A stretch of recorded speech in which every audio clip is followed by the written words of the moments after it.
നമുക്കിനി ഇത് ചിക്കനിലോട്ട് പുരട്ടാം.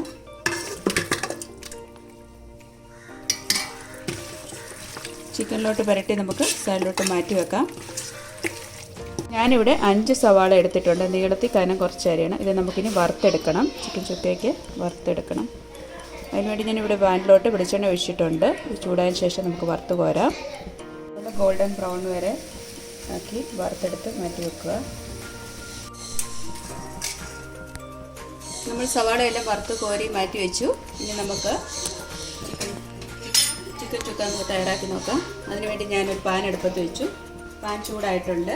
നമുക്കിനി ഒരു 3 സ്പൂണ് 2 വലിയ സ്പൂണ് വെളിച്ചെണ്ണ ഒഴിച്ചു കൊടുക്കാം. നല്ല എണ്ണ തന്നെ നല്ല ചൂടാണ്.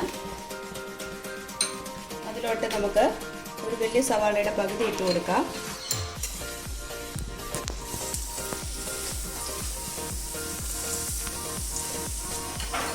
ഒരു 3 പച്ചമുളകോട് കീറിയിട്ട് കൊടുക്കാം. നമുക്കിനി പൊടികൾ ഓരോന്നായിട്ട് കൊടുക്കാം. മല്ലിപ്പൊടി 1 ടീസ്പൂണ്, കാശ്മീരി ചില്ലി പൗഡർ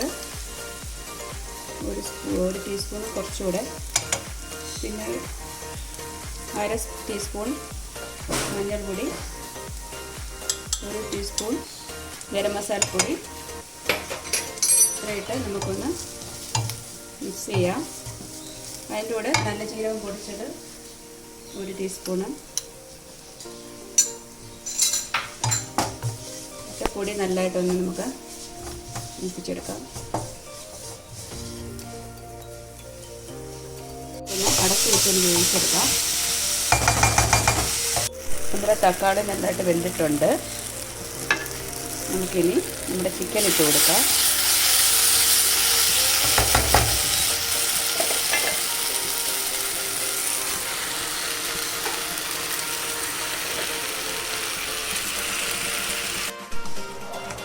ചിക്കൻ്റെ മസാല എല്ലാം മിക്സ് ചെയ്യാം.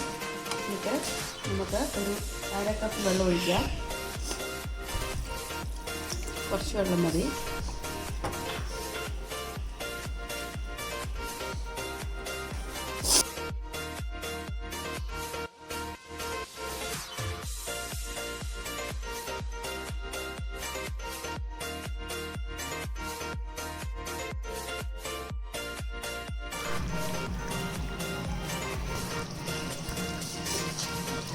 പാത്രം ഇവിടെ ചെറുതായിപ്പോയി.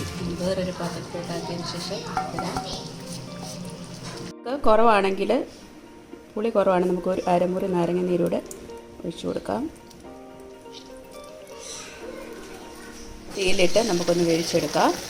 അല്ലാതെ ഒരു 10-15 മിനിറ്റ് നമ്മൾ അരമണിക്കൂർ ചിക്കൻ മാഗ്നേറ്റ് ചെയ്ത് വെച്ചിട്ടുണ്ടായിരുന്നു.